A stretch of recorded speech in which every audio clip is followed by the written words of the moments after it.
Brianna Clark of the NHS class of 2025 will sing our national anthem, which will be followed by our invocation by Mr. Reese Kiefner, NHS class of 2024.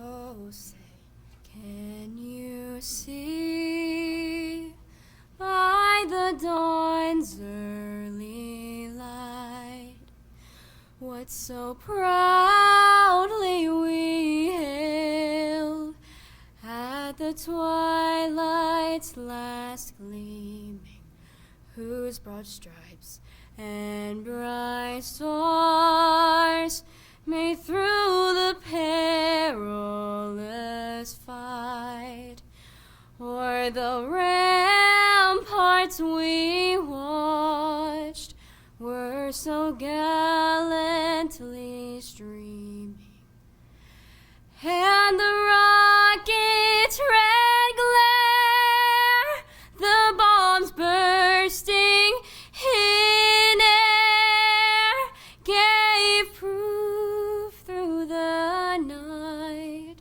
that our flag was still there. Oh, say, does that star-spangled banner yet wave o'er the land of the free and the home of the brave?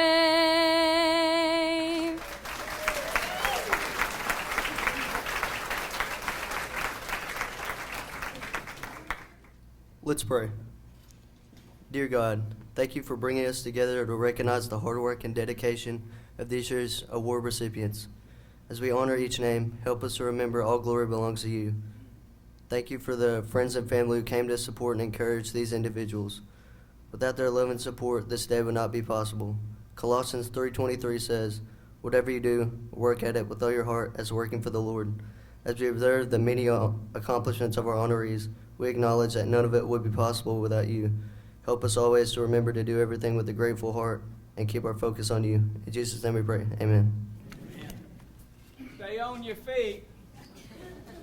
The Newport High School cheerleaders are going to lead us in do what they do best. That's going to lead. They're going to lead us in the alma mater. And if by chance you have forgotten the words, just hum along. You may.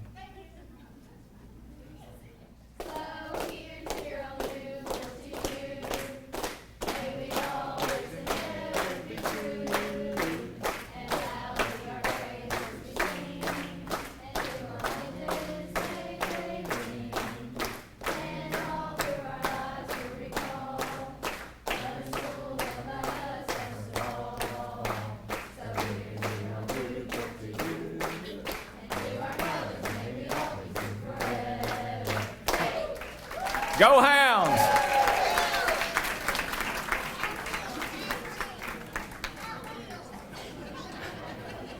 I don't know about the rest of you old timers, but that was a little bit up tempo from what I remember. I kind of liked it.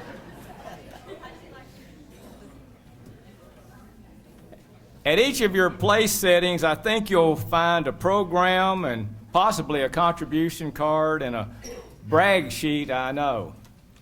Those brag sheets delineate the contributions that have been made by the Newport School District Charitable Foundation in the past school year to support extracurricular educational programs and certain projects but benefiting students and teachers in our school district.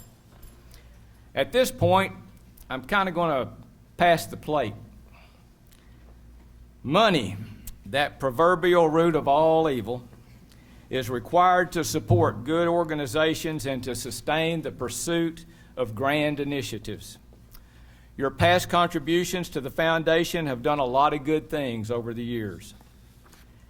In scanning those brag sheets, a few of the investments made this past year that are remarkable to me and stand out include these. The foundation made it possible for 115 kindergarten students to experience the Museum of Discovery in Little Rock. We sent 17 4th, 5th, and 6th graders to the Odyssey of the Mind World Finals in East Lansing, Michigan. We helped assure the production of Grease, the school edition, by the NHS Theater Department, in which 32 students participated. We contributed to the purchase of Yamaha keyboards to give 3rd through 5th graders hands-on musical experience. We provided funding to assist teachers in working with students with decoding deficits in reading, benefiting about 39 high school students, and these purchased materials will help many more in the years ahead. And we sent a high school senior through the New Vision Newport Leadership Development course under the direction of the Newport Area Chamber of Commerce. Just wow.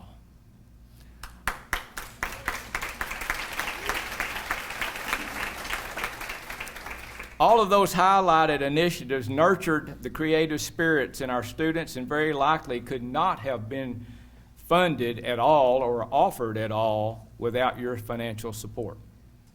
That's a good thing. The total contributed by the foundation in the past 13 school years to support such programs is $304,972 and a few pennies.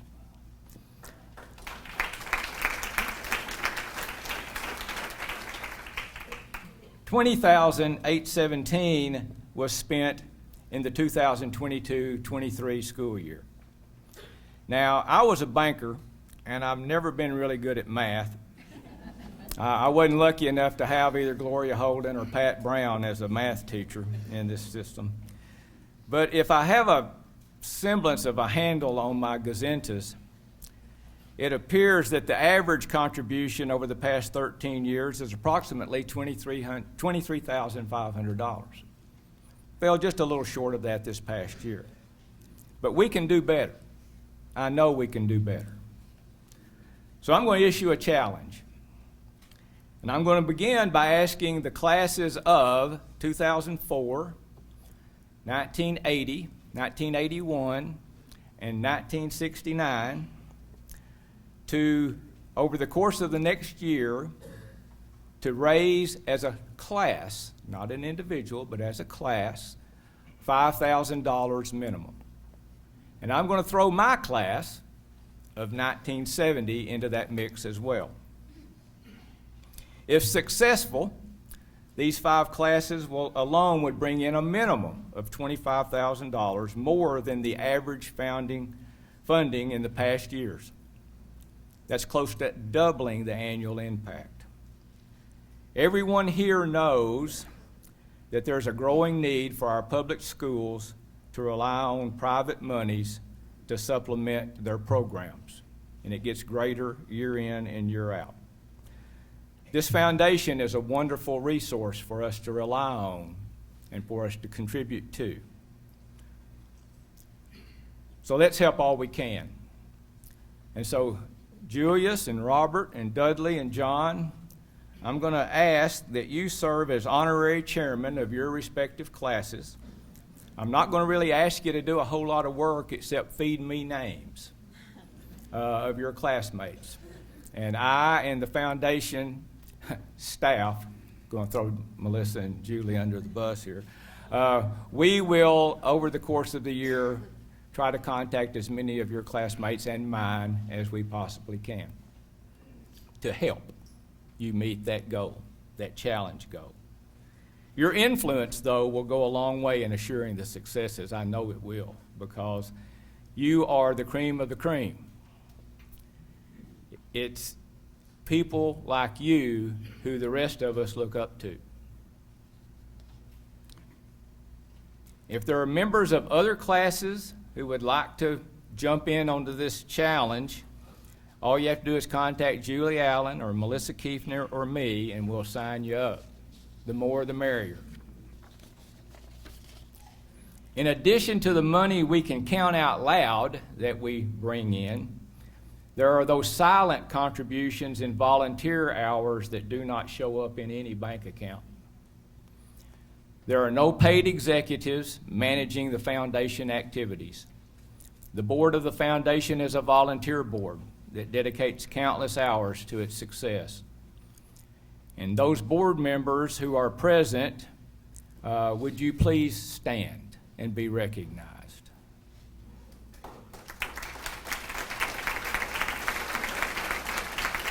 So, don't sit down. Don't sit down. I'm going to test myself. We have Carol Brand, who I believe to be the chairperson. Is that correct? Well, you look like a chairperson to me. Melissa Kiefner, then we'll recognize you as the Swiss Army knife of the foundation. Julie Allen, Terry Stroke, Superintendent John Bradley, Lynn Minor Hare, Randy Hector Ramsey, and Robert Newell.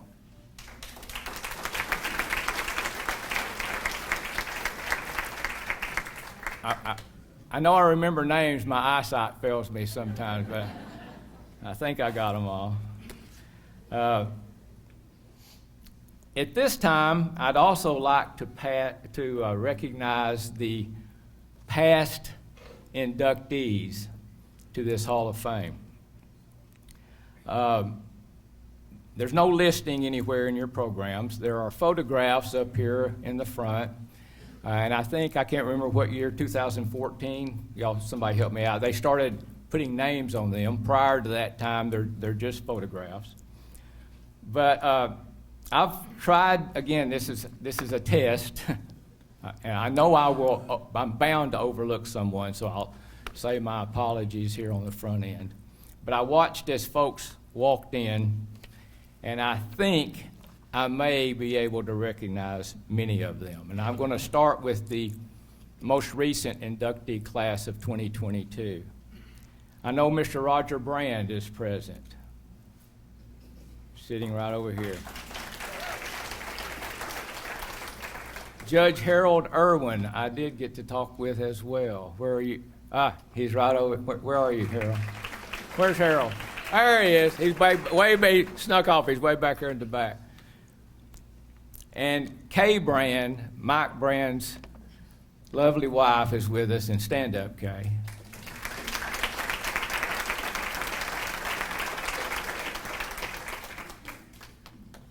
Master David Black, class of 2019. He's up here. He's filming this charade that I'm putting on. I saw also Lee Scoggins, who is the wife of the late Terry Scoggins. Stand up, Lee.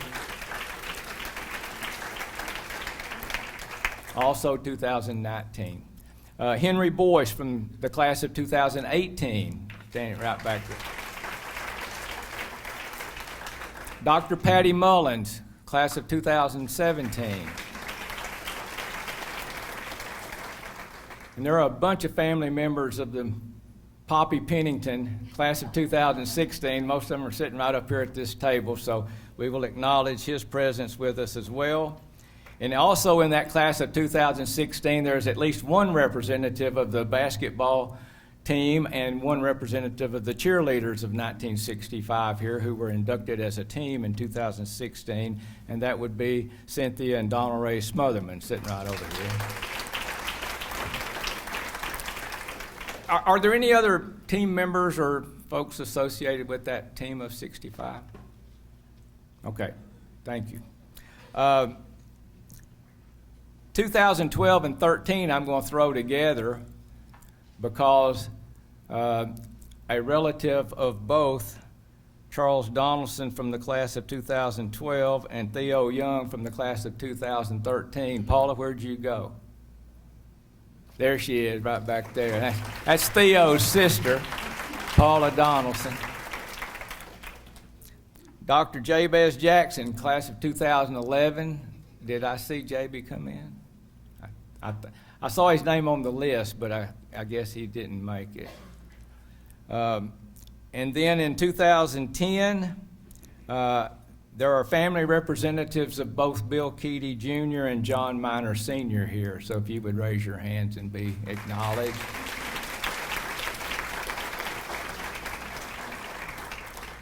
And then the inaugural class of 2009, Miss Lindley Hodges is here representing Canister. Thank you, Lindley. And I don't know that Miss Branchell Charles Ballantyne's mom didn't show up, but again, I'll let Paula represent Charles because they're related in a distant way as well. And then there's one other person who was in that class that probably did not deserve it, and he's standing here in front of you.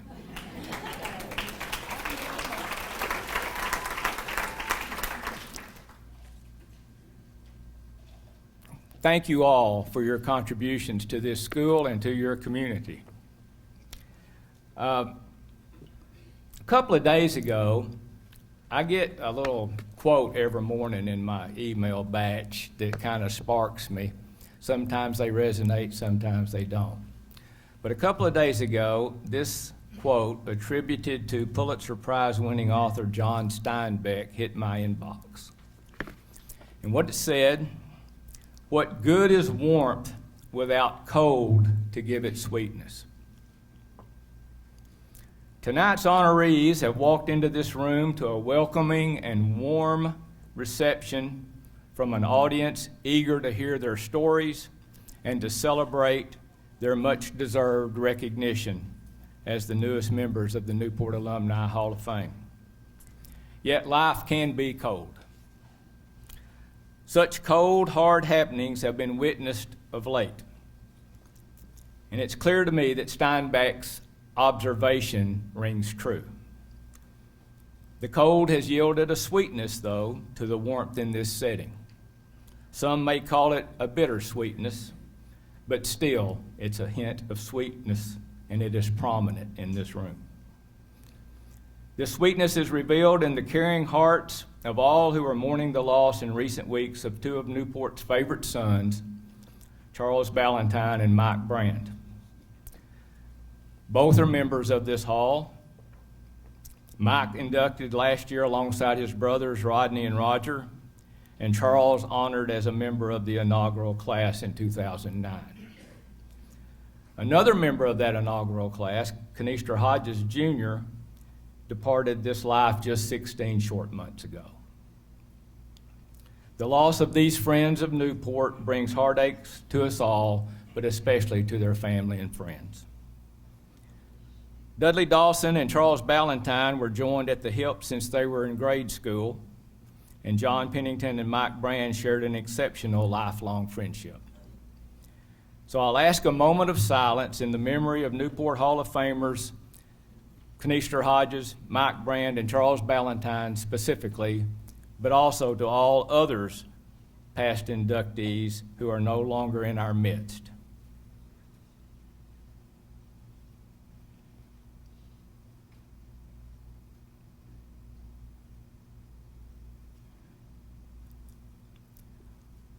We remember. We will always remember. It's time for us to meet tonight's inductees. First, I will welcome Superintendent John Bradley to the podium to present the Excellence in Education Award. Good evening, everyone. Tonight, I am privileged to present the Excellence in Education Award. Many times in education, we go without individual praise because we're seen as a team or a family. The honoree tonight is without a doubt a valued and loved member of that family. They are much more to students and employees than just their job title. And in turn, students and others have always meant just a little more to them as well. This person has saved many of us in times of need on more than one occasion. They've played many roles within the school district throughout the years: a counselor, a school parent, a support system, a cheerleader, a fountain of knowledge, experiences, and resources. They have a huge heart and have always been willing to give advice. They've been a great sounding board for ideas, and when needed, someone to listen. Genuinely cares about people, has always made sure students didn't go without, and in many instances, the same for other school employees. Would do anything for anybody, and when you're that type of person, you get called on for everything. This person has never shied away from that role and is always there to help when needed. They are willing to go the extra mile to complete any task. They've been in education for many years and have been a pillar in the foundation of the Newport School District. And you would probably think that the Excellence in Education Award would go to a teacher or an administrator. But for all of us that have been in education, we all know who really runs the school. It's my great honor to present the Excellence in Education Award for her 36 and a half years in education to Miss Lisa Hagewood.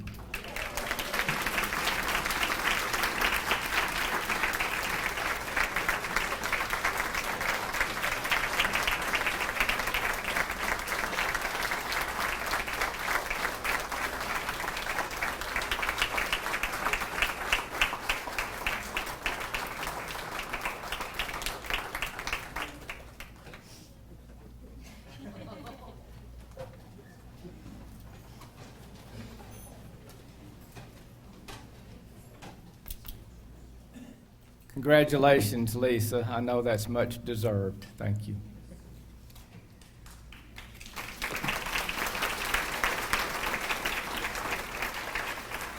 The evening's first inductee to the Newport Alumni Hall of Fame will be presented by Miss Marilyn Pruitt.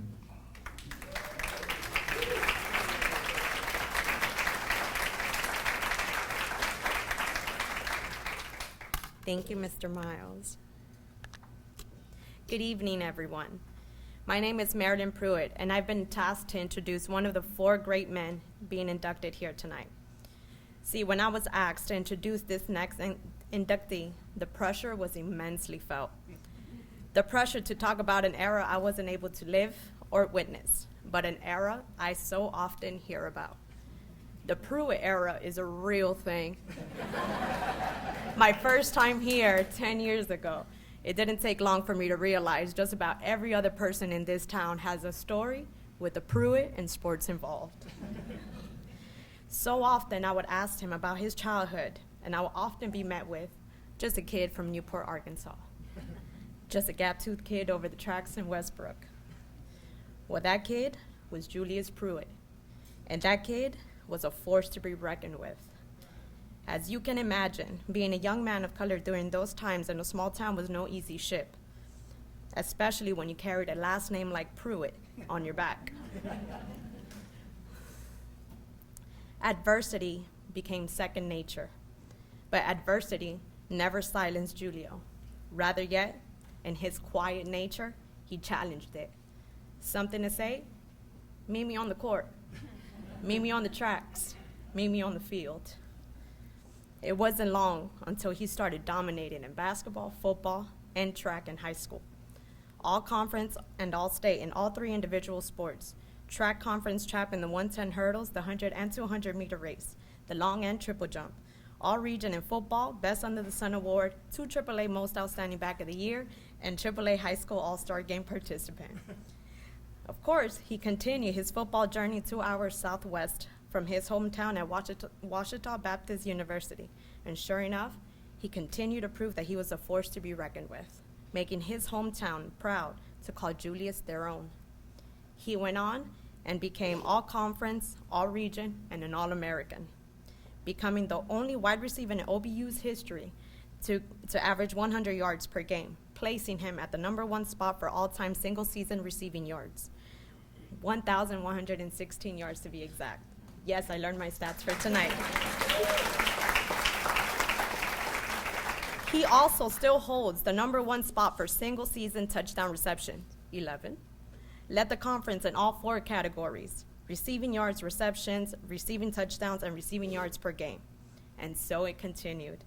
After workouts with the St. Louis Rams, Green Bay Packers, and the Miami Dolphins, in September 2009, he got a call from the Miami Dolphins signing him as an undrafted free agent, staying loyal to the team from 2009 to 2013, later retiring and becoming a Miami Dolphin alumni.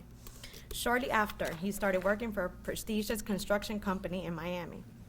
While he was working, he wanted to complete a dream of his that he promised his parents, Laura Pruitt and Willie Pruitt. He would achieve, promised what he would achieve. He was going to finish his degree. May 2021, his mother and late father were front row and center to witness their son earn his Bachelor of Arts degree in kinesiology, while also witnessing their son become a coach at his alma mater. In his short time of 2 years coaching at OBU, his impact was huge, to say the least.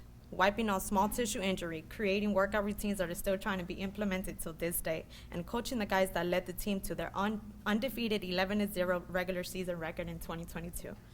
Now, in 2023, he has accepted a job as a Big 12 area scout for the Reese's Senior Bowl. But let me be the one to tell you, life after football is just the beginning for Julius. He wants to take his knowledge from his time on the field and in the books to help apply it to the next athlete in need.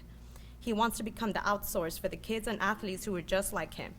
All odds against them, but just in need of a believing light in this world. A little knowledge to carry you a little further. That's why Upfront was made. But for me, his greatest accomplishment is being a loving and devoted husband and father. Making the corny stuff look cool, being a positive role model to kids and young men out there, and the biggest one of all, being a man of God.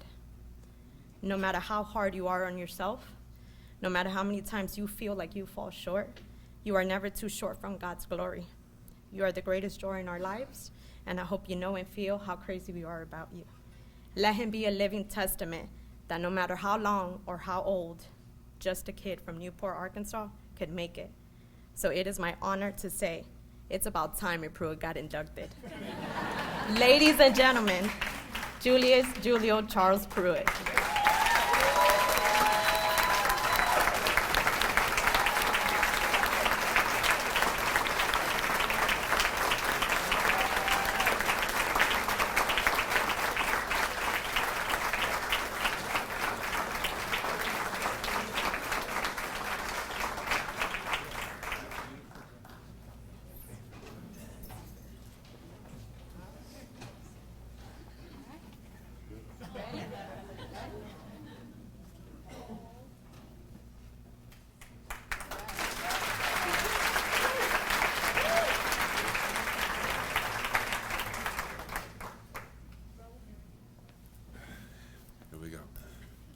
I gotta calm myself down. So I'm gonna ask everybody to do me one thing. When I ask you to give me a clap, I just want you to clap 2 times. All right? Give me a clap.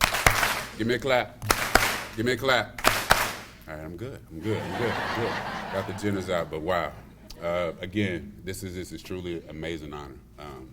The last time I was back here in this cafeteria was our sports banquet, senior high, and my head coach Todd Knight was here, as a guest speaker. But thank you again to all those involved in this process. I'm truly grateful, forever grateful to be a Greyhound, I bleed orange. All right, there's a little purple in there, there's a little aqua, as the journey goes, I gotta mix it in a little bit. But this is amazing. This is amazing. Now I'm gonna get into the storytelling mode, I guess, a little bit. I want to get the congratulations again. I want to thank everybody that took the time out to be here, not only for me, but all the other inductees that are here tonight.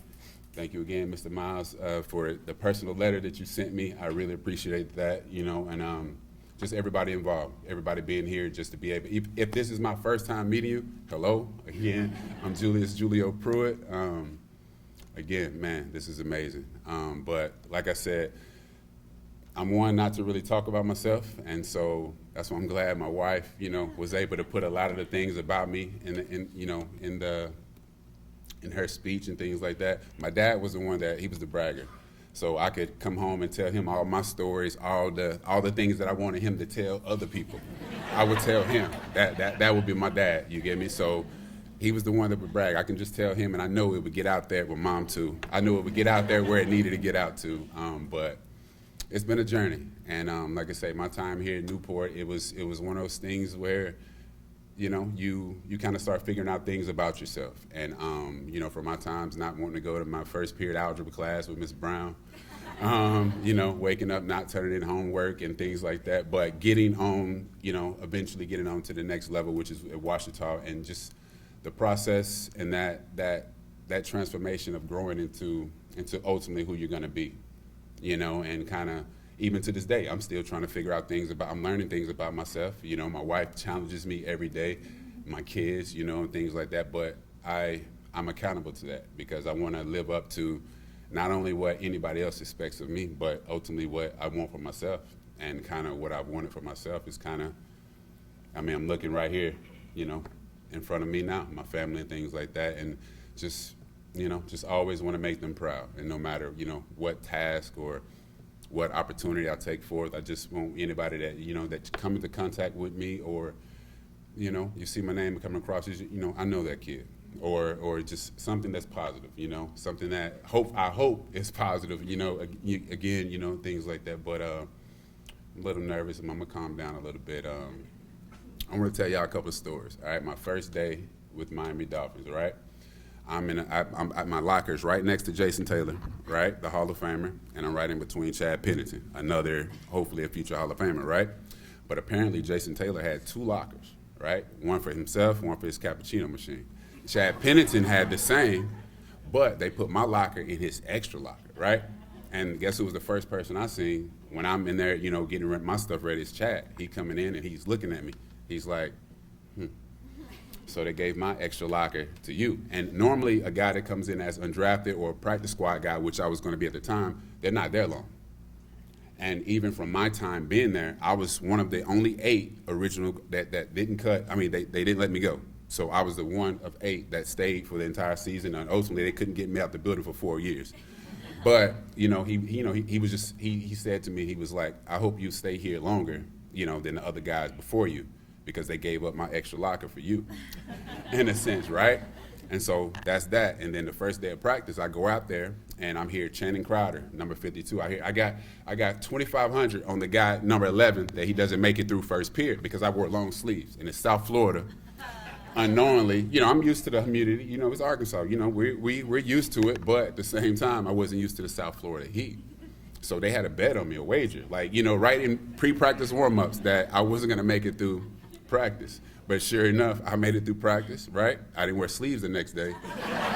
Right? I didn't wear sleeves the next day, but it all worked out in the end, you know? And it's just moments like those that, you know, even though those are not necessarily odds, but even when you feel like things are against you, you know, you try to persevere through things and you know, try to face that adversity head on, not run from it, and kind of, you know, deal with things. And, you know, like I say, those are challenges that I'm still trying to task and handle right now because I have 4 beautiful children that are watching me daily. They're watching me daily. And a lot of times the things that I try to tell them and I try to teach my players, you know, when I was coaching and things, you know, the lessons that I teach them, my wife uses it on me all the time. And that's the one thing that I don't really like, you know, when I'm telling my players or my kids, like, you know, to do their part, do their 111, then she's looking at me all the ways, well, do your 111. Do your job. Make sure you're handling your business before you're telling anybody else, you know, what to do or how to do their job. But again, I don't want to take up too much time. From the bottom of my heart, I truly appreciate it. I know it is one thing that I do want to ultimately do is eventually have a football camp here with the charitable foundation. We start getting that thing going, and I believe it'll be very, very good for the kids in the community and things like that. And a lot of the programs in the NFL, they get involved with things like that, but I can't do it alone. If I have a group of individuals that are willing to get behind me and do something positive for the kids, the NFL, the Miami Dolphins, they're all willing to help and match whatever contribution we put forward. All right? So that's just something I wanted to leave y'all with. Again, hold up, a couple more things because my siblings are here because they've been a part of this journey with me, like from the beginning as well. From my call with the Dolphins, my sister was the one witnessing my screams from upstairs. And even my first workout with the Carolina Panthers, like my sister, Maisie, she lived in Little Rock at the time, and I'm staying with her before my flights from the airport, coming back from the airport and things like they've all played an integral part in that. And my brothers, like, you know, Dave and Corn, like just learning from them, and those are my first opponents, really. You know, trying to master them in a hallway of some basketball with the hanger on the thing. Ultimately, I am the best. But like and even my younger brother, he's my training partner as well. So just a lot of things, they've all been part of my journey. And even my parents, my parents-in-law, Mama J, Papa Berto, you know, my sister, like they've all been the person that you see now, they've all played an integral part, like, you know, in my journey and being able to stand here in front of you all today. Uh-oh, I got to see you there. I'm going. All right? But I'm going to wrap this up. Again, thank you all for having me. I appreciate this honor, and God bless you all. Good night.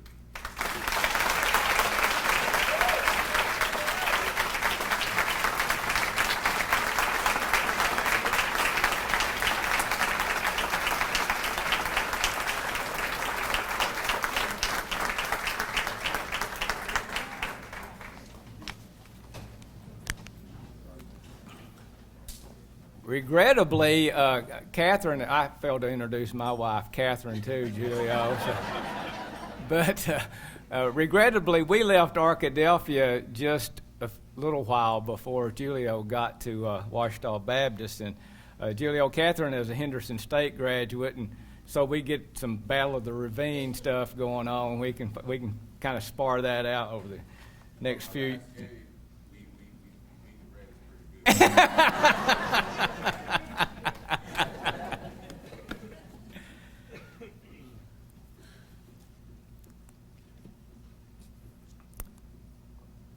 When Charles Ballantyne unexpectedly stepped off of life's court last week, one could never imagine Razorback coach Eddie Sutton, or Greyhounds coach Billy Ozier for that matter, of looking down the bench and saying, "Joe Miles, will you get in there for Charles?" Yet here I am, and I'm grateful to Dudley Dawson for trusting me to take a shot. Dudley.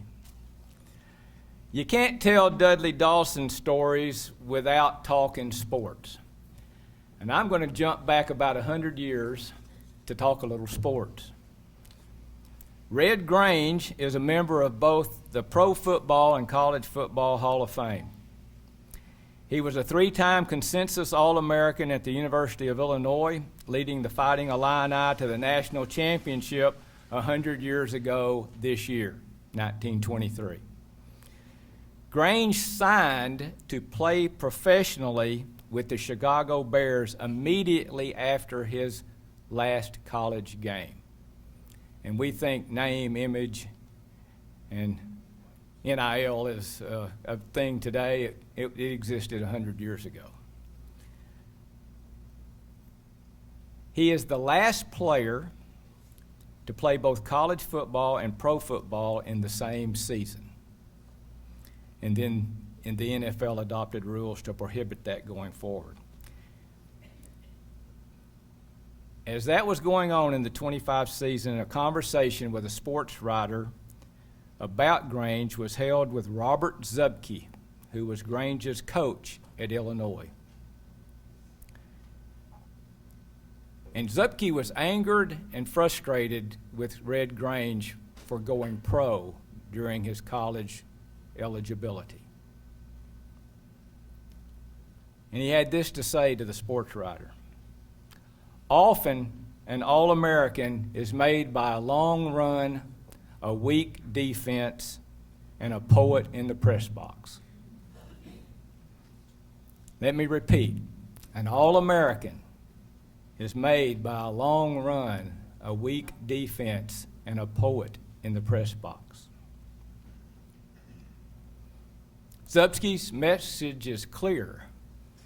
Good sports writers, those poets in the press box, can build the reputations of players on the field and can make them better or lesser than what they are in public perception. So we'll take it from there.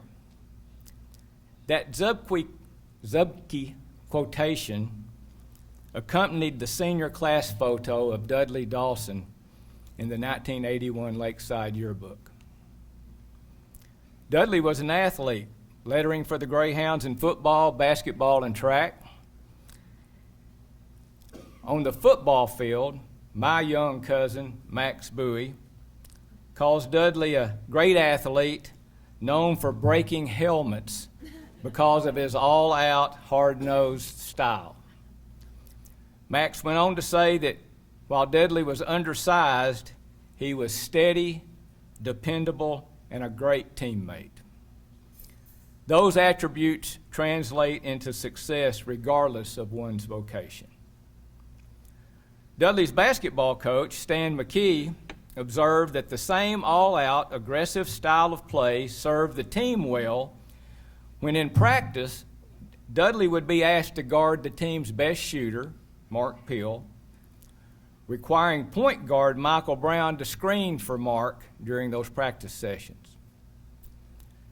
The practice regimen often led to Dudley running through the screen at full speed and blowing up the play, but it made all of them better players.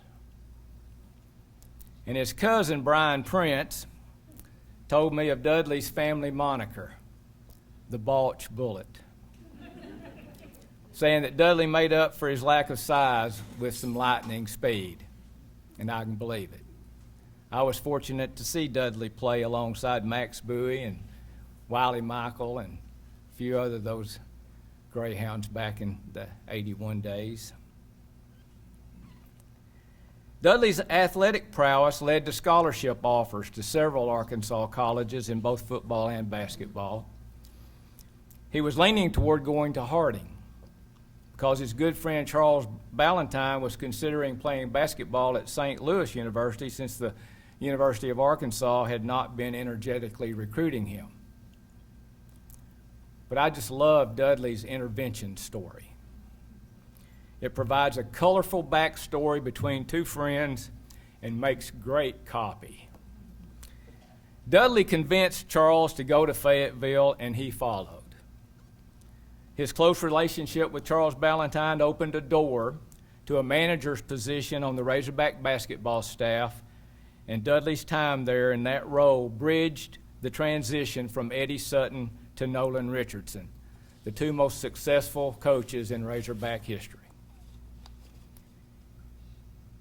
But as we expand the story, we have to realize that had Dudley not talked Charles into going to the University of Arkansas, then the shot that took down number 1 North Carolina and Michael Jordan would never have happened. Dudley had prepared Charles for that moment, having fed him countless pinpoint passes on the playground courts from their times together in the 4th grade all the way through high school. And that is the genesis of Valentine's Day in the state of Arkansas. Thanks to Dudley Dawson.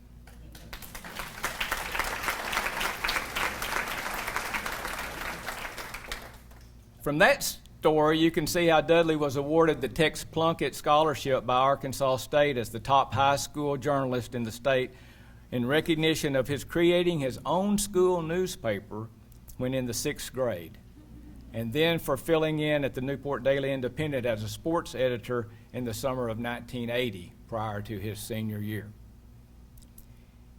Dudley may have an alternate view, but it appears to me that he was very keenly focused on his life's pursuit from a very early age. His insights into the Razorbacks program catapulted a career as one of Arkansas's premier sports writers. He has authored 2 books on Razorbacks basketball, one focused on the '94 national championship team, and the second, his Razorbacks Handbook, on the history of the program since its inception in 1922. He has served reporting stints with the Northwest Arkansas Times, the Arkansas Democrat-Gazette, Hogs Illustrated, and Whole Hog Sports. Dudley currently writes for the online entities hogville.net and fearlessfriday.com. He's married to his high school sweetheart and homecoming queen, the former Petra Dotson, but life's twists and turns delayed their joining hands until 2011 when they wed at the ceremony at Greyhound Field. They have 4 adult children between them, Lindsay, Brooks, Camille, and Bennett, and Lindsay and Brooks are here with us tonight. Thank y'all for being here for your dad. As true with all good sports writers, life experience influences the storytelling. Dudley has borne witness to a considerable amount of tragedy and heartache, losing his first wife to cancer at a young age, and then his mother and his younger brother together in an auto accident. In the fall of 1981, at the age of 18, Dudley himself was a passenger in an auto accident that by all accounts should have claimed his life. His parents were told he wouldn't survive the evening, and yet he did. Dudley's made his mark as a sports reporter and as a respected voice on the college recruiting trail. And on that recruiting trail in 2018, he wrote a story about a Razorback recruit at that time, Ricky Stromberg, who had been in a serious car wreck during the recruiting phase and before his signing with the Razorbacks. Dudley effectively relived his own experience in summing up Stromberg's recovery prospects, and he concluded that the experience could sharpen his focus on those things most important to him in life. And in looking back on his surviving his own horrendous accident, Dudley wrapped up that piece on Stromberg with these words: "It gives you a zest for living, a quest to make every day the best you can, and you enter the day being thankful and positive instead of cynical and negative. As I very well know, there is a lot to be said for that." That speaks volumes about the character and heart of our poet in the press box, Dudley Dawson. Thanks for passing me the ball, Dudley, and giving me this opportunity to take a shot in this game. And I welcome you up here as the newest member of the Newport Alumni Hall of Fame.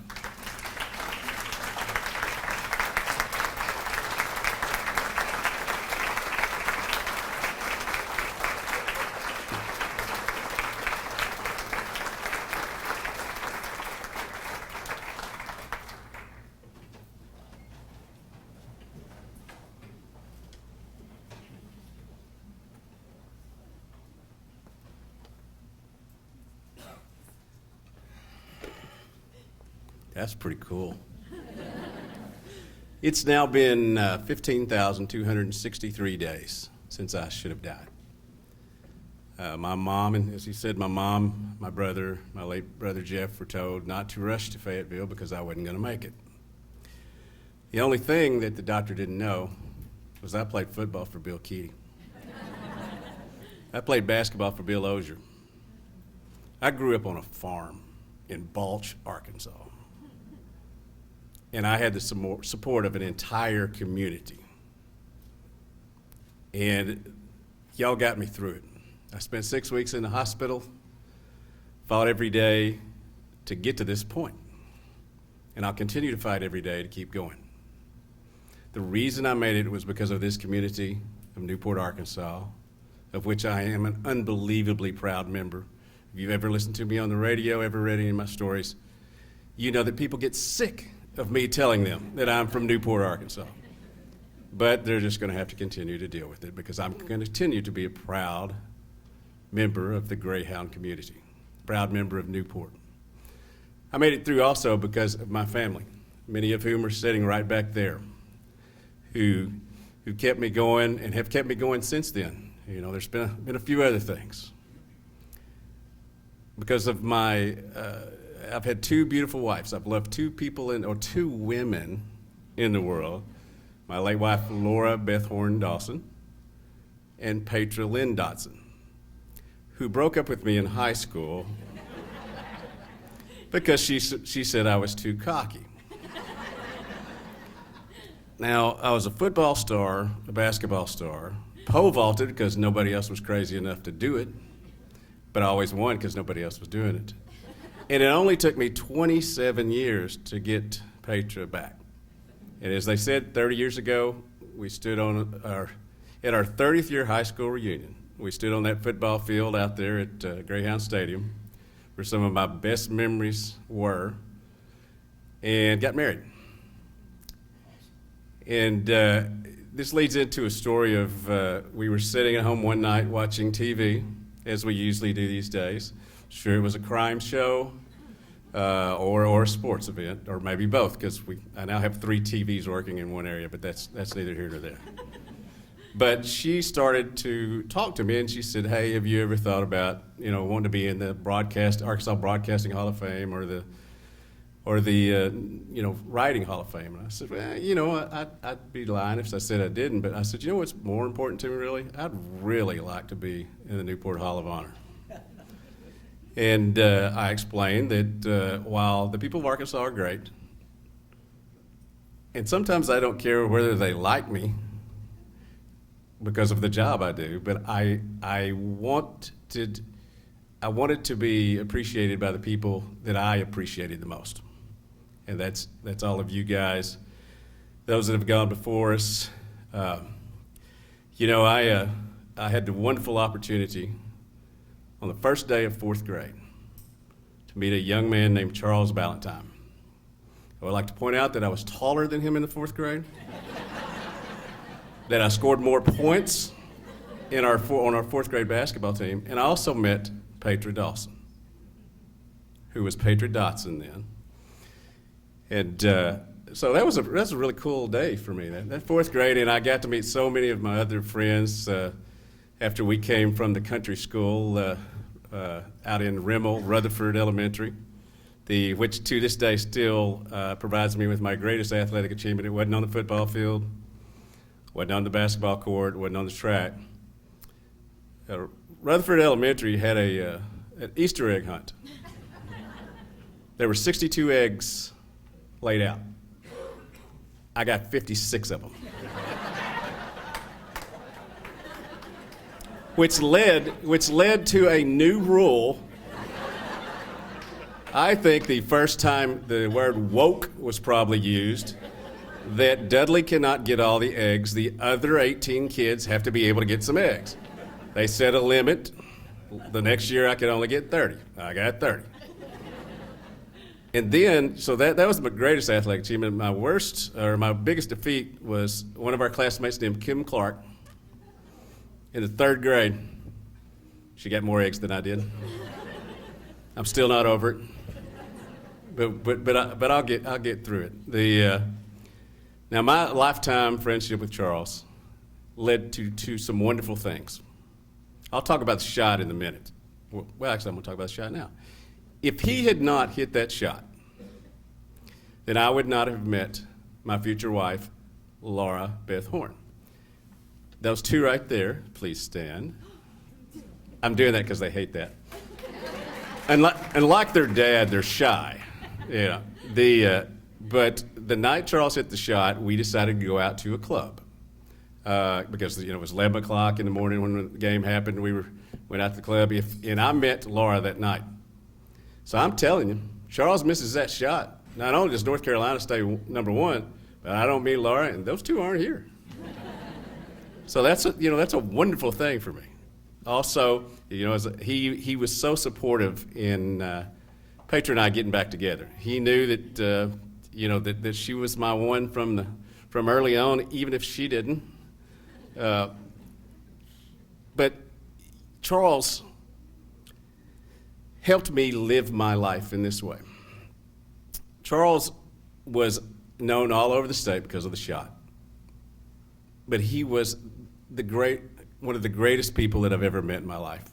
You could be Sam Walton or one of his kids. You could be somebody who just moved to Arkansas. You could be a 3-year-old kid that he would bend down and talk to because he wanted to be on that kid's level. He wanted them to know that he was listening. So many lessons I've learned from him on how to be a man, how to be a husband, how to be a father, and how to keep working. Because as his teammates have, I don't remember him not being as good as they did, because I remember him scoring 32 points, and all this. I remember one coach said, well, I don't think he had that good a game in high school. He had 35 points and 25 rebounds. What were you expecting? But just a wonderful man from a wonderful family.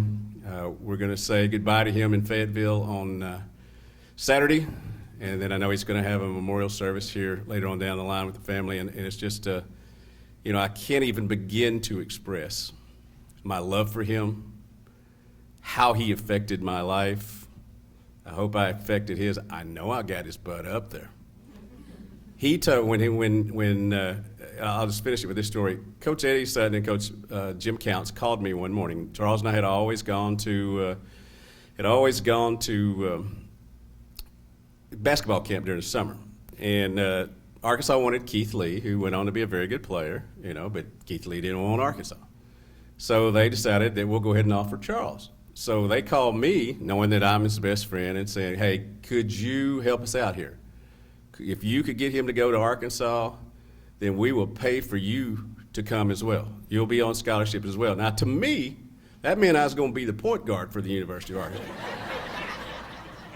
No longer was I going to be the point guard at Harding or Ouachita or the strong safety at one of those places. I was going to be the point guard at Arkansas. They flew a plane down here. We flew it up there. Went in Coach Sutton's office, and Coach Sutton said, Charles, we want you to be a Razorback. And by this time, I had convinced him that he was going to be a Razorback. I followed him around to every class. Back then, everybody didn't have the same class. Followed him around to every class with me telling him, you're going to go to Fayetteville. You're going to play basketball at Fayetteville. No, I'm not. Yes, you are. You are going to play at Fayetteville. And, if you don't, I'm going to tell your mom some of your stuff.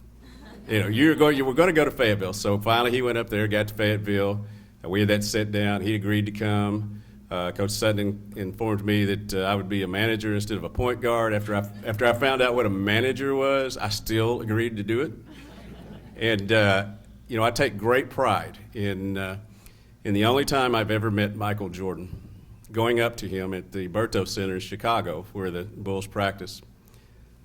Maybe could have better used my time, but I said, Michael, you are 0-1 against me. So you know how competitive he is. So he looked at me like, get out of here, man. But and I said, I was a manager on that Arkansas team. And he turned to me and he went, Valentine. The man may not remember every game he won, but he remembers every game he lost. And in closing with this, I'll just want to thank everybody, my family, my friends, everybody that's here tonight. Tell you a little funny story. Most of my stories start with Petra and I were watching TV, and all of a sudden she started, for lack of a better word, interviewing me. Now, this is 7 years into our marriage. She's asking, well, what about this? What did you do here? What did you do that? And I turned to her and I said, maybe this is something we should have done before we got married. But, it's worked out. And I was so excited to when she let me know that I was going to get to be in here. Because as I said, well, I would have rather been the third baseman for the St. Louis Cardinals. Maybe not this year, but for the St. Louis Cardinals, the sports writing thing's worked out pretty good for me. It's worked out because of Charles. It's worked out because of my family support. It's worked out because of the support of Jackson County and Newport. And I am one damn glad Graham.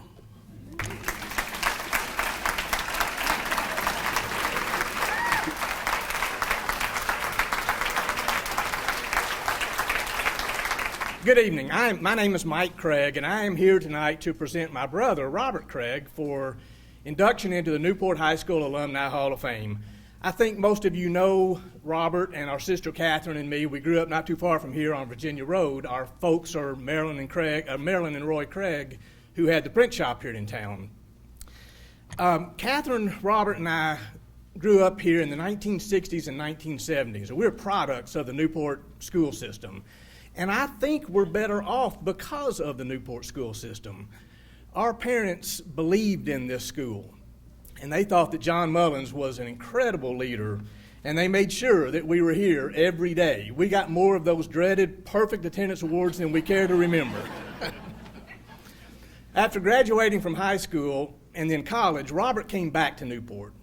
He always wanted to work with our folks, and he wanted, I think, to make a difference here in Newport.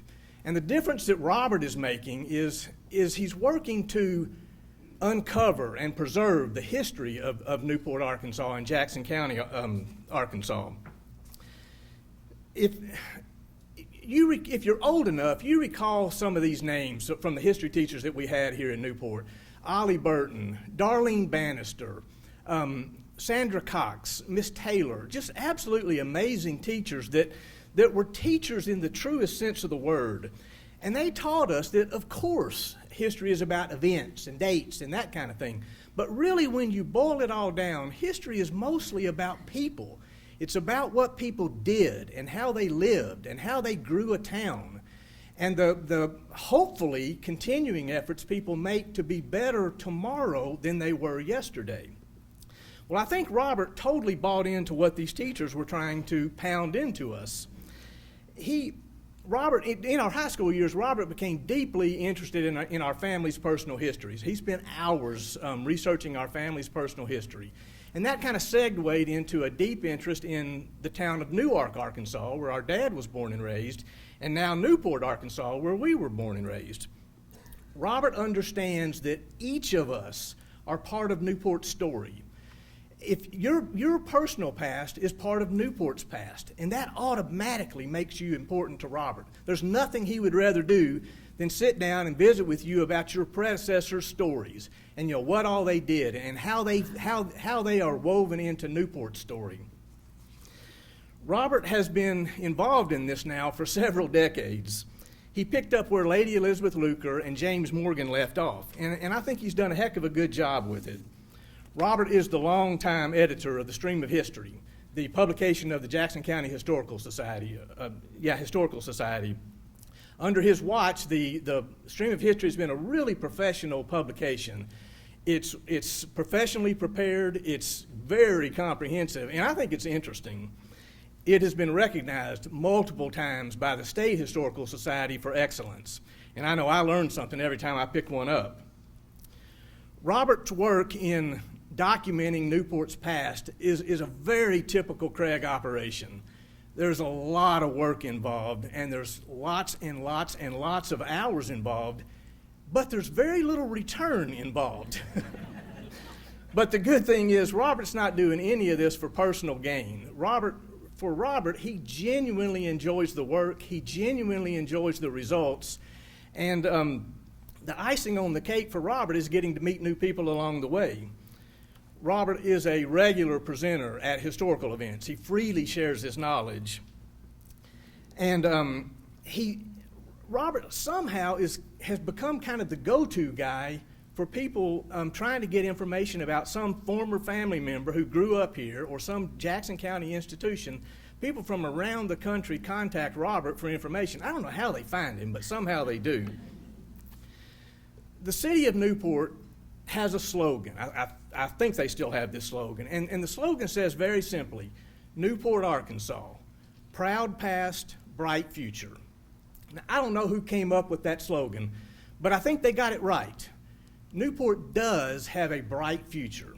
As long as the caliber of people continue to live here that have always lived here, then Newport will always have a bright future. But the slogan points out that the proud past came first. And I could make an argument that the bright future is built on or is a result of the proud past. But how do we know that we have a proud past if we don't have a Robert Craig digging it out for us and bringing it to light? Without Robert, the proud past in our slogan is just empty words. So I think we're very fortunate as a town that we have Robert working for us. Catherine and I are very proud to introduce Robert Craig to you for inclusion in the Newport High School Alumni Hall of Fame.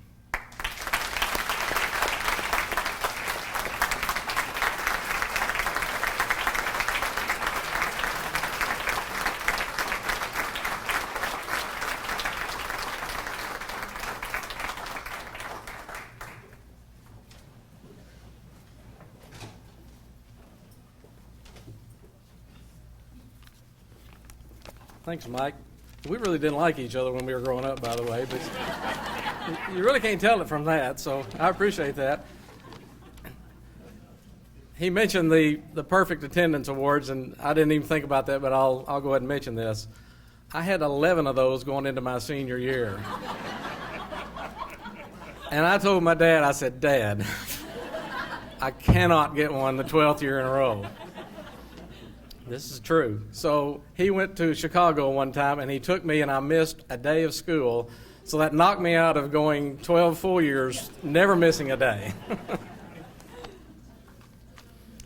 Good evening. It's nice to see everybody here, and it's truly an honor for me to be inducted tonight in the Newport High School Hall of Fame and to join the other recipients since 2009 who have received this. I also congratulate tonight's other award winner or selectees.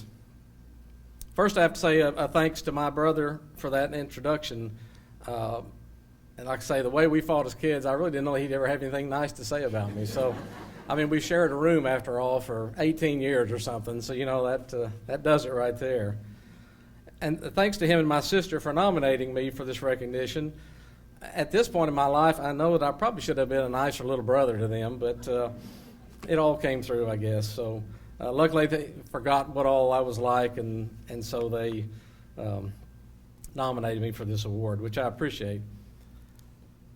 When Lynn Minor Hare called me about being chosen for this honor, I really questioned the sincerity of her call because, well, she's a minor. And sometimes they like to pull little tricks on people. She insisted it was for real, though. And as of this moment, as of right now, she hasn't hollered one of those fooljas real loud, followed by that loud minor laugh. So I'm beginning to think that maybe I'm okay and this is going to go through. She did, though, promise me wacky cake tonight, and I don't see any, so I'm a little disappointed in that, Lynn. So get your game together. I don't know about any of you, but I can recall one sentence in particular, verbatim, that was said to me during my high school days. And it's because I heard it so often. No, it was not Mrs. Holden telling the class that once again I set the curve on an algebra test. The curve that I might have set in algebra went the wrong direction. No, this memory comes from when I had typing in about the 11th grade. Many of you will remember Miss Cersei Denton and her typing class. What I distinctly remember, Miss Denton speaking very loudly so she could be heard over all the noise coming from those manual typewriters. Craig, quit looking at those keys. She repeated it so many times that it just will not leave my head. And by the way, I still look at those keys. You know from reading my biography and what Mike said, what my shtick is.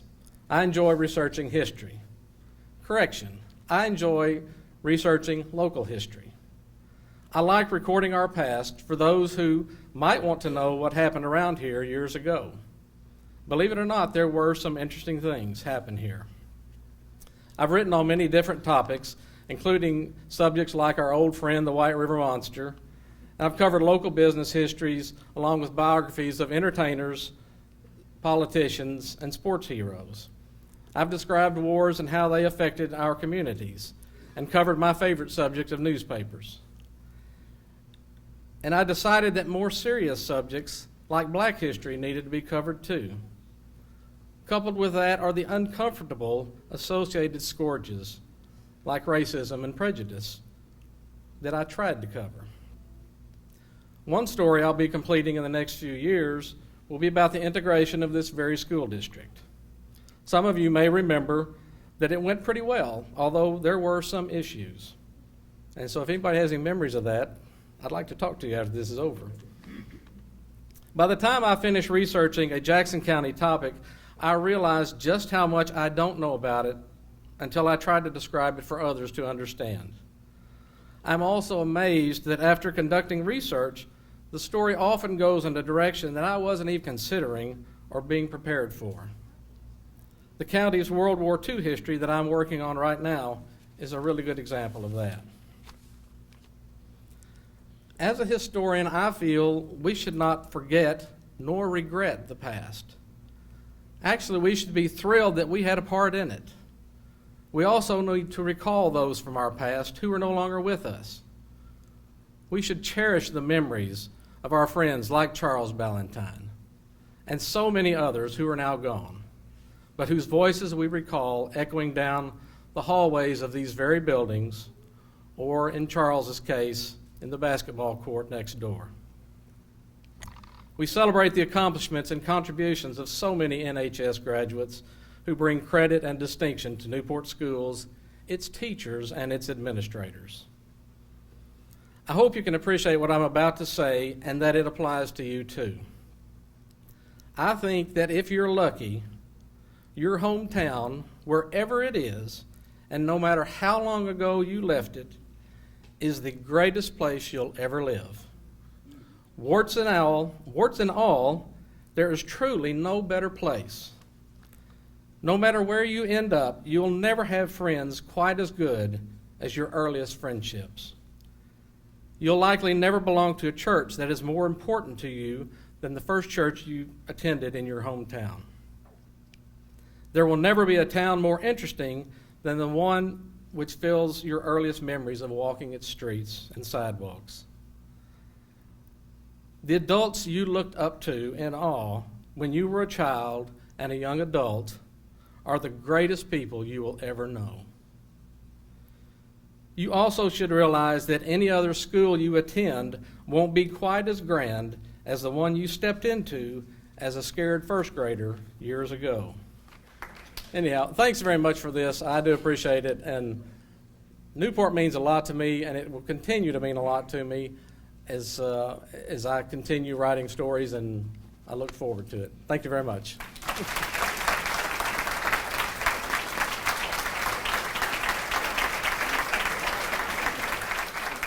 I have a deep appreciation for what Robert does from a historical perspective because I share that interest. And to my good fortune, he asked me not too terribly long ago, I think for the last edition of the Stream of History, to write a story about professional baseball in Jackson County, which I enjoyed doing. And as Robert pointed out, the research associated with that led me down a lot of paths I had never anticipated going down.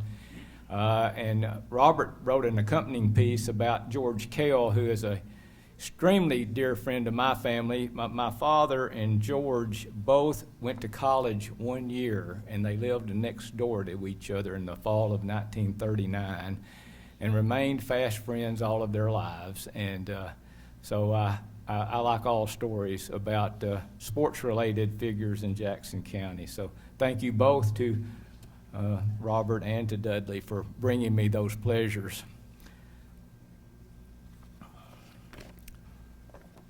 There is never a dull moment with him. That's quite an apt description of our next inductee. Never a dull moment. Unlike the quote that I attributed to Coach Robert Zepke that I referenced in introducing Dudley a few minutes back, I can chalk this utterance up to anyone and everybody who has ever met John G. Pennington. Never a dull moment.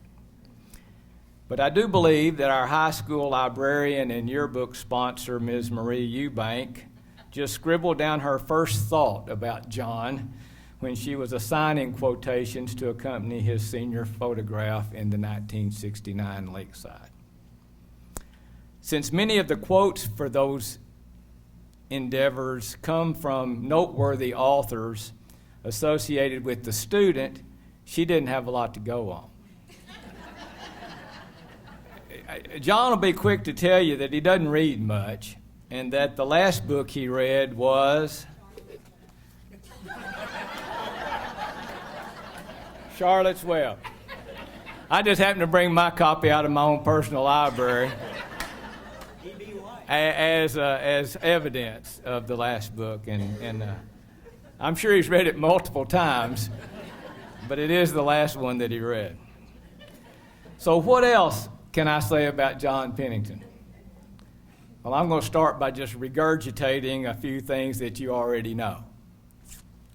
He is the consummate salesperson, the much talked about individual who can sell refrigerators to Eskimos is sitting right there. Even if you don't need it or you don't want it, he was going to sell it to you. Always at a fair price, I might add. But George Kell Motors should be most fortunate to have John G. on their sales team. Say that again.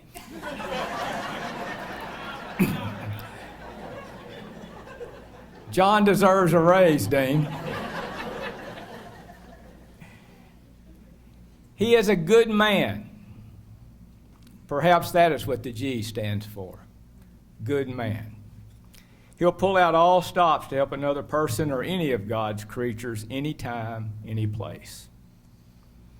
He loves Newport, just as our three previous recipients do, but John loves it deep. He sits atop a list of Newport's finest ambassadors. He's traveled all over the world, and he knows Newport to be the center of the universe. And thanks to John, the world is aware that it is too. It's been supplemented by Dudley and Robert and Julio, but they know it. This is the center of the universe. John was acknowledged as the Ambassador of the Year by the Newport Area Chamber of Commerce in 2011. In chiseling out a Mount Rushmore-like image featuring Newport's most prominent ambassadors, you would likely see the faces of John Minor Sr., Bill Keaty Jr., Buddy Black Jr., and John G. Pennington. Thank goodness there aren't any mountains around these parts of East Arkansas, so that we don't have to look at such an array of faces. So you'll just have to use your imagination about that. John is a proven leader.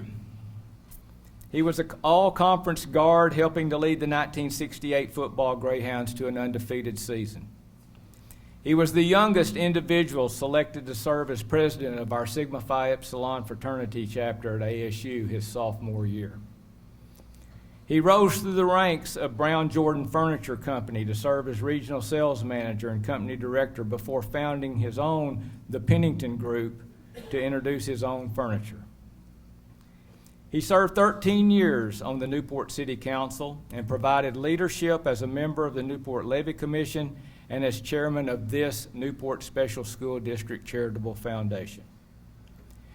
He stepped up along his friend Mike Brand to breathe new life into the NHS Booster Club and to establish the Jackson County Bass Club.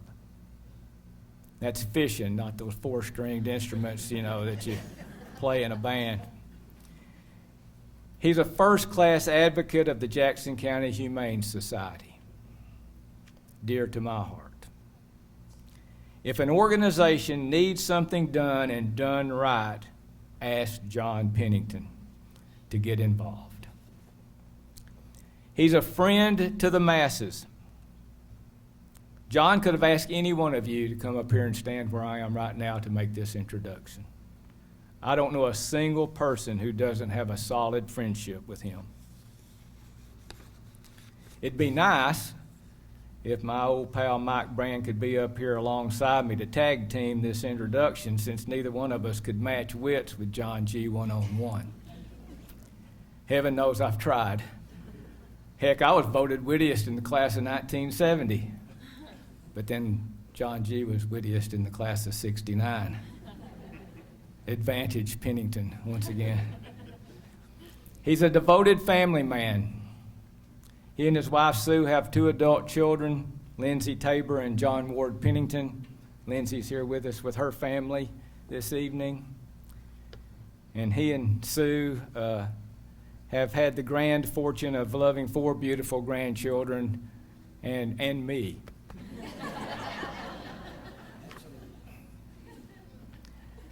I first crossed paths with John when we were grade schoolers.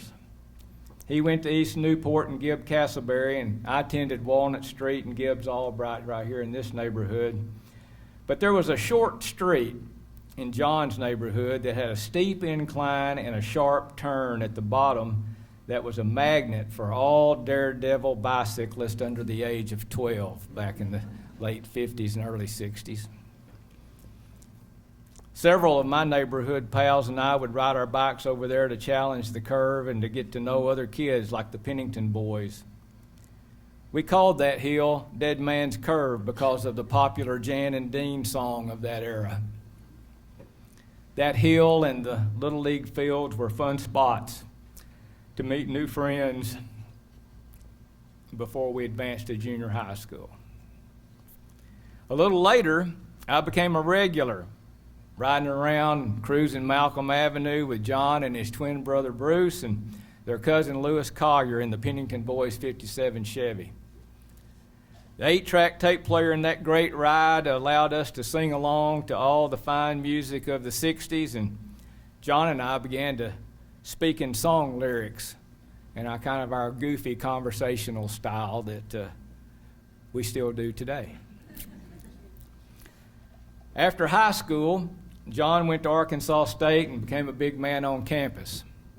Well, probably not quite so big, but he was president of the Sig Ep fraternity over there, and when I got to campus a couple of years later, John influenced his fraternity brothers to welcome me into the fold. And this ring right here is evidence of that continuing bond, but that's a whole different story for another time and a few more drinks. John was a Spanish major in college, which helped him get a pretty good job out of school with Houston Natural Gas, going out and selling right-of-ways down along the Mexican border of South Texas. I was awestruck by that because I could barely speak English.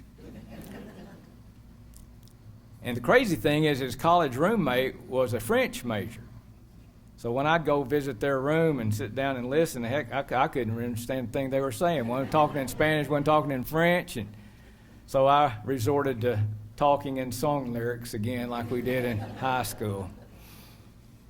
My favorite band at that time, those late 60s, was a group called Buffalo Springfield. And their big hit in 1966 was For What It's Worth.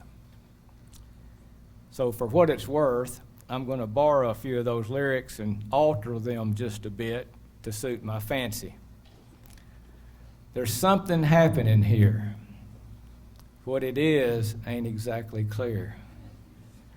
There's a man to be honored over there, telling me I better beware. So it's time we stop, children. What do we see?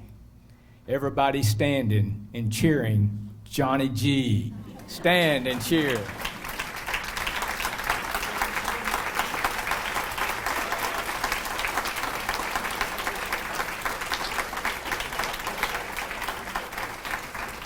I'm going to invite John G. to come up here right now and stand by me. And that's another song that he and I share and we talk about all the time. And the crazy coincidence, just as Catherine and I were driving into Newport this afternoon, I had on 60s Gold and I listened to it all the time. And just as we hit that Newport city limits sign, Stand By Me by Benny King came on the radio.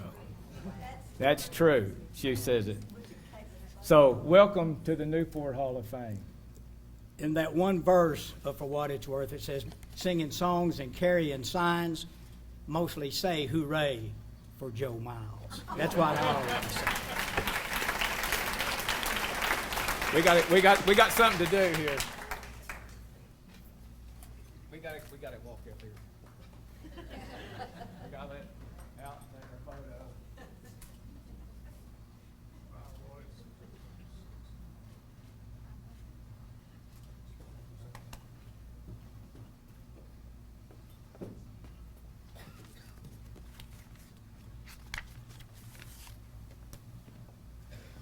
That ring he's talking about, the day I got married to my lovely bride, Lovey, I had that ring on my finger. We were standing, Joe was up there with me. I said, Joe, take this ring. I'm getting ready to get another one. It was a Sig Ep ring. 48 years ago. He still wears it. He got it on tonight. I want to acknowledge part of my family that's here tonight, Lovey and my daughter Lindsay and my son-in-law Tony and my granddaughter Olivia. I also want to say hi because my son John Ward, his wife Suzanne, my granddaughter Lucy, and grandson Ernie are watching.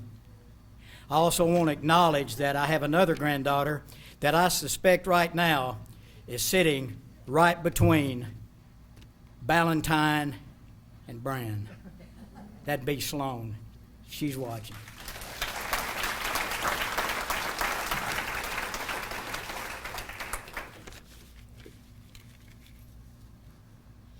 I want you guys and gals to take this journey with me.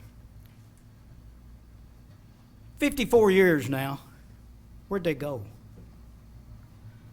54 years now. I don't know. I sit and I wonder sometime, where do they go? And sometimes late at night, when I'm bathed in the firelight, and the moon comes calling in a ghostly white, and I recall the marble steps that led up to the front door at East Newport Elementary School, where Harris Hospital, Unity Hospital is now. I remember those steps.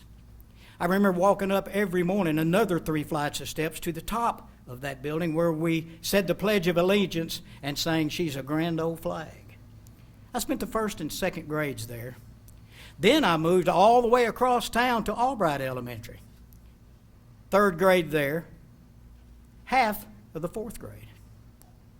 The second half of the 4th grade, I moved all the way back across Newport to the Donut School. First class to go to Castleberry School. It was round. All the classes were in a circle, and in the middle there was a flagpole. And Dale Payne and I every morning went out, raised the flag, took the temperature, came back in, and wrote the temperature on the blackboard. And I would ask Dale Payne, would you part my hair? And he would part my hair. After moving back to Castleberry School, in the 5th grade, there was a man that came in the cafeteria. He walked through there, and I said, wonder who that guy is. It was Dale Counts, who would become my head football coach years later. And in the 5th grade, he lined us up and showed us the gaps, the center, guard, tackle, 0, 2, 4, 1, 3, 5. And in the 6th grade, we had a football team. Of course, I was the quarterback. I was. And I had a T-shirt that I put a magic marker to, and I had the number 14 on my T-shirt. I was the quarterback because Bill Keady was the quarterback at Newport Greyhounds, and that's who I was going to be like in the 6th grade. Later on in the 6th grade, I won the punt, pass, and kick contest here. And everybody said, that Pennington kid is going to be some athlete. It took a little while, but I proved them wrong.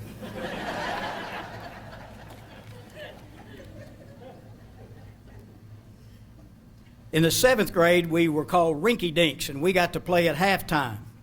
We got to run the ball, and we had 4 or 5 plays that we ran, and we always thought that was pretty cool, and it was. And then on into the 8th grade, and junior high football was good. And in the 9th grade, we were undefeated again, and we played Searcy. Terry Dillon scores between me and the center, going for 2. He's halfway in the end zone, and they blow the whistle and said he didn't make it. So that ended our undefeated junior high season. But we said to each other then, we'll get these guys later on. Fast forward a few years, we beat them 48-0. Thanks for asking. You think about all these things that have happened. We think about Greyhound football. I can still vision in my mind Frank Pleggy taping my ankles. I can still hear Jeff Ellis in that well-known slogan he had about the hot dogs. A loaf of bread and a pound of meat and all the mustard you can eat. And I can think about John Miner and Phil Hout taping it every game. I can still hear the cleats walking across Wilkerson Drive. We had metal cleats then. I can hear it.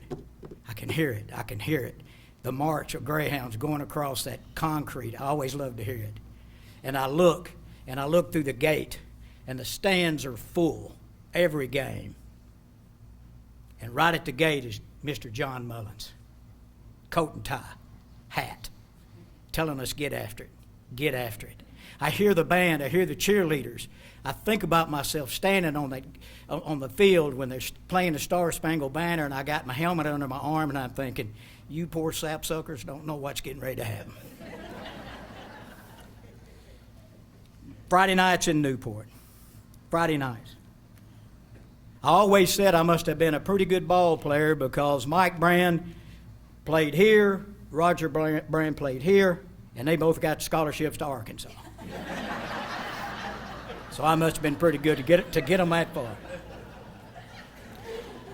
I truly remember just about every play when Roger would say in the huddle, "What do I do?" "It's a cross block, Roger. I got the tackle. You take the nose man." "Okay, Pon. Okay, Pon." The last football game I ever played in was Thanksgiving Day, 1968. We struggled to beat Batesville, 46-0. Thanks for asking. I went up to Coach Counts. There was about a minute left. We had the ball going toward the concession stand. We couldn't lose. I said, "Coach Counts, I've been a guard 5 years. Can I run the ball just one time?" And he tapped me on the head and he said, "Have a seat, has-been." That's a true story.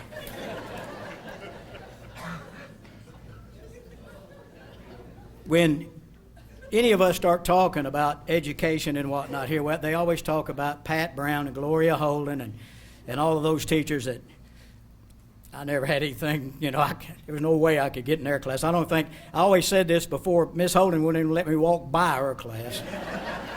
Go back around, Pennington. But I do have one story.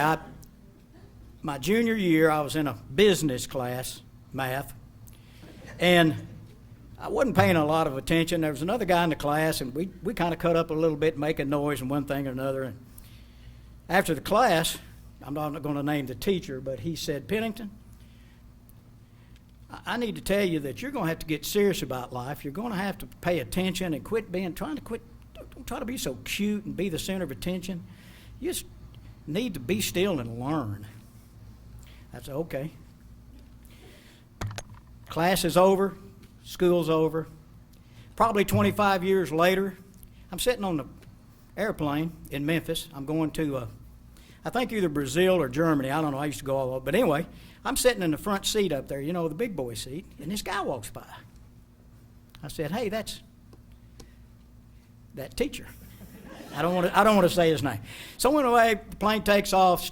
Flight attendant say, "You're free to move about the cabin." I go back there and I said, "Say, are you, He said, "Yeah." I said, "Well, I was one of your students at Newport. I'm John Pennington." He said, "Yeah, I remember you." I said, "What do you do these days?" He said, "I'm a manager of Mars Candy Bars." And I said, "Oh, sweet."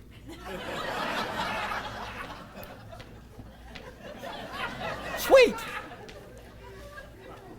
"What do you do?" I said, "Well, I'm vice president of Brown Jordan Company. I'm up in first class. Let me come up and get you a cocktail." That's karma. So many great memories. So many of us always have them, and as we get older, they become more clear in our own minds. The inductees tonight, and the ones before me, and the ones that'll come after me, have accomplished so much more than I ever will, and I know that. But I'm so honored that Newport thinks enough of me to put me in this prestigious group. Sometimes late at night, when I'm bathed in the firelight, the moon comes calling in a ghostly white, and I recall everything about Newport High School. Home is where the hounds are. Go Hounds.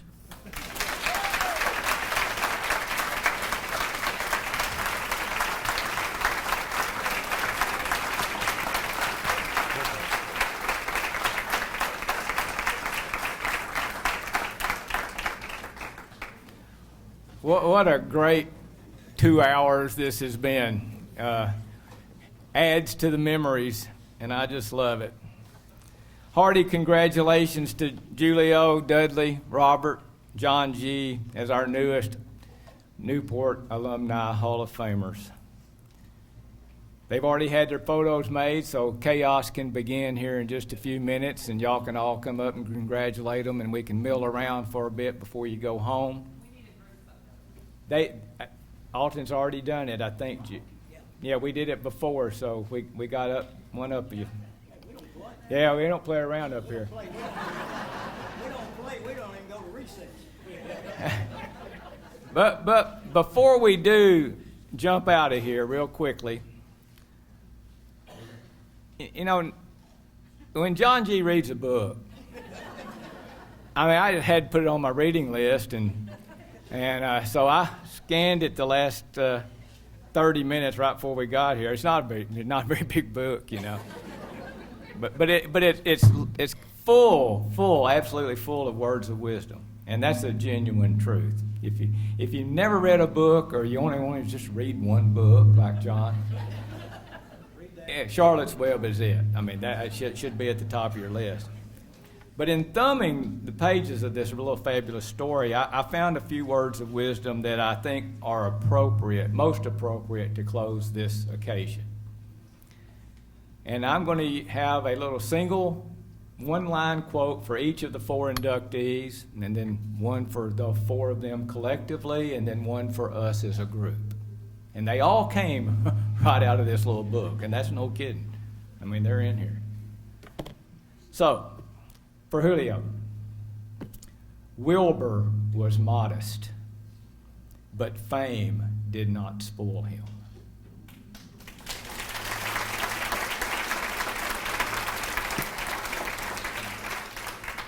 For Dudley,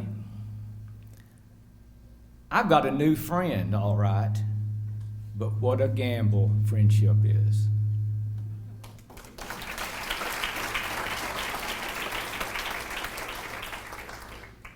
For Robert, with the right words, you can change the world.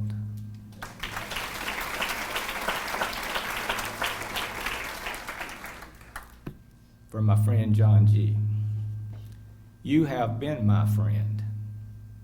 That in itself is a tremendous thing.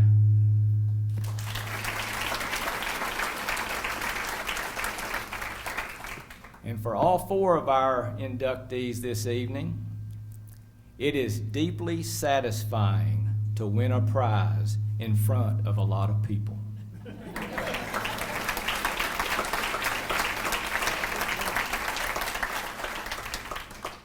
And for the masses, we take to the breeze. We go as we please. So you go as you please, be safe in your going, and have a wonderful night. Thank you for being here.